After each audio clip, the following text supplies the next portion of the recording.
നമ്മുടെ വിരൽത്തുമ്പിലുള്ള ഇന്റർനെറ്റ് എപ്പോഴെങ്കിലും നിശ്ചലമാകുമെന്ന് നിങ്ങൾ ചിന്തിച്ചിട്ടുണ്ടോ? എണ്ണയ്ക്കും ഗ്യാസിനും പിന്നാലെ ഇപ്പോൾ ലോകത്തിന്റെ ഡിജിറ്റൽ നാഡീവ്യൂഹത്തിന് നേരെയാണ് ഇറാൻ ഉന്നം വെച്ചിരിക്കുന്നത് എന്നാണ് റിപ്പോർട്ടുകൾ പുറത്തുവരുന്നത്. ഹോർമൂസ് കടലിടുക്കിലെ എണ്ണക്കപ്പലുകളെ തടയുന്നതിനേക്കാൾ ഭീകരമായ ഒരു ഭീഷണിയാണ് ഇറാനിയൻ മാധ്യമങ്ങൾ ഇപ്പോൾ പുറത്തുവിട്ടിരിക്കുന്നത്. കടലിനടിയിലെ ഇന്റർനെറ്റ് കേബിളുകൾ അറുത്തുമാറ്റുക. നമ്മൾ അയക്കുന്ന ഓരോ ഇമെയിലുകളും വീഡിയോ കോളുകളും ബാങ്കിംഗ് ഇടപാടുകളും കടന്നു പോകുന്ന ആ അദൃശ്യപാതകൾ മുറിച്ചു മാറ്റപ്പെട്ടാൽ ലോകം നിമിഷങ്ങൾക്കുള്ളിൽ ഇരുട്ടിലാവും. ഇതൊരു വെറും ഭീഷണിയല്ല, മറിച്ച് ആഗോള സമ്പദ് വ്യവസ്ഥയെ മുട്ടുകുത്തിക്കാനുള്ള ഇറാന്റെ പുതിയ യുദ്ധതന്ത്രം തന്നെയാണ്. ലോകത്തിലെ ഇന്റർനെറ്റ് ട്രാഫിക്കിന്റെ 95% കടന്നു പോകുന്നത് കടലിനടിയിൽ സ്ഥാപിച്ചിട്ടുള്ള സബ്മറൈൻ കേബിളുകൾ വഴിയാണ്. ഹോർമോസ് കടലിടുക്ക് ഒരു എനർജി ചോക്ക് പോയിന്റ് മാത്രമല്ല, അതൊരു ഡിജിറ്റൽ ചോക്ക് പോയിന്റ് കൂടിയാണ്. പേർഷ്യൻ ഗൾഫിലെ കടലിനടിയിലൂടെ പോകുന്ന ഈ ഒപ്റ്റിക്കൽ ഫൈബർ കേബിളുകൾക്ക് കേടുപാടുകൾ സംഭവിച്ചാൽ UAE, Qatar, Bahrain, Kuwait, Saudi Arabia എന്നീ രാജ്യങ്ങളുടെ ഡിജിറ്റൽ സാമ്രാജ്യം തകർന്നടിയും. ആമസോൺ, മൈക്രോസോഫ്റ്റ്, ഗൂഗിൾ തുടങ്ങിയ ആഗോള ഭീമന്മാരുടെ AI ഹബ്ബുകൾ പ്രവർത്തിക്കുന്നത് ഈ കേബിളുകളുടെ കരുത്തിലാണ്. ഒരേ സമയം ഒന്നിലധികം കേബിളുകൾ തകർക്കപ്പെട്ടാൽ ഗൾഫ് മേഖലയിൽ കടുത്ത ഇന്റർനെറ്റ് തടസ്സമുണ്ടാകുമെന്ന് ഇറാനിയൻ വാർത്താ ഏജൻസിയായ തസ്നീം മുന്നറിയിപ്പ് നൽകുന്നു.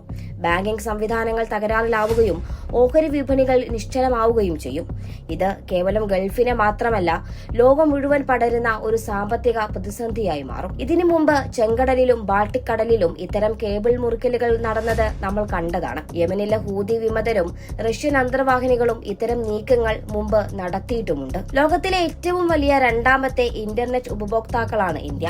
നമ്മുടെ IT മേഖലയും ഡിജിറ്റൽ പേയ്മെന്റ് സംവിധാനങ്ങളും AI അധിഷ്ഠിത സമ്പദ് വ്യവസ്ഥയും ഈ കേബിളുകളെയാണ് ആശ്രയിക്കുന്നത്. ഒമാൻ, UAE, പാകിസ്ഥാൻ എന്നിവിടങ്ങളിലെ ലാൻഡിംഗ് സ്റ്റേഷനുകളുമായി ബന്ധിപ്പിക്കപ്പെട്ടിട്ടുള്ള ഈ നെറ്റ്വർക്കിൽ തടസ്സമുണ്ടായാൽ ഇന്ത്യയിലെ ദശലക്ഷക്കണക്കിന് ആളുകളുടെ ഇന്റർനെറ്റ് വേഗത കുറയുകയും ക്ലൗഡ് സർവീസുകൾ തകരാറിലാവുകയും ചെയ്യും. ഡിജിറ്റൽ ഇന്ത്യ എന്ന സ്വപ്നത്തിനു പോലും അതൊരു വലിയ തിരിച്ചടിയായി മാറും. ഭീഷണി കേവലം കേബിളുകളിൽ ഒതുങ്ങുന്നില്ല.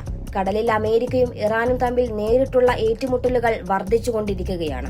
ഇതിനെ ഗൺ ബോട്ട് ഡിപ്ലോമസി എന്നാണ് വിളിക്കുന്നത്.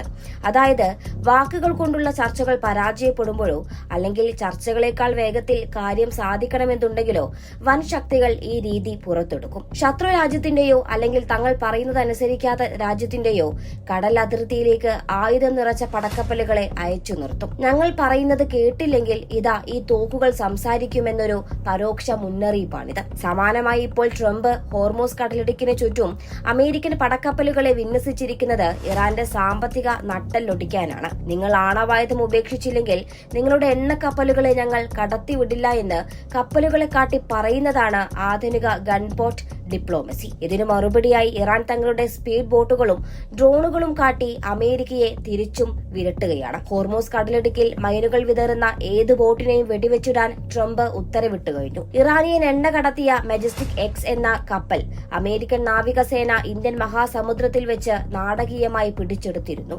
മറുവശത്ത് അനുമതിയില്ലാതെ സർവീസ് നടത്തിയെന്നാരോപിച്ച് 2 കണ്ടെയ്നർ കപ്പലുകൾ ഇറാന്റെ വിപ്ലവ ഗാർഡുകളും പിടിച്ചെടുത്തു. എണ്ണക്കപ്പലുകളേക്കാൾ എളുപ്പത്തിൽ ആക്രമിക്കാൻ കഴിയുന്നതും എന്നാൽ സംരക്ഷിക്കാൻ പ്രയാസമുള്ളതുമാണ് കടലിനടിയിലെ ഈ കേബിളുകൾ. കടലിലെ ഓരോ ഓളത്തിലും ഒരു ഡിജിറ്റൽ യുദ്ധം ഒളിഞ്ഞിരിക്കുന്നുണ്ട് എന്ന് സാരം. നയതന്ത്ര ചർച്ചകൾ വഴിമുട്ടി നിൽക്കുമ്പോൾ ഇന്റർനെറ്റ് അറുത്തുമാറ്റുന്നത് ഇറാന്റെ അവസാനത്തെ തുറുപ്പുചീട്ടാകുമോ എന്നാണ് ലോകം ഭയപ്പെടുന്നത്. ഒരു നിമിഷത്തെ നിശബ്ദത ലോകമെമ്പാടും വലിയൊരു സാമ്പത്തിക വിസ്ഫോടനത്തിന് തന്നെ കാരണമായേക്കാം.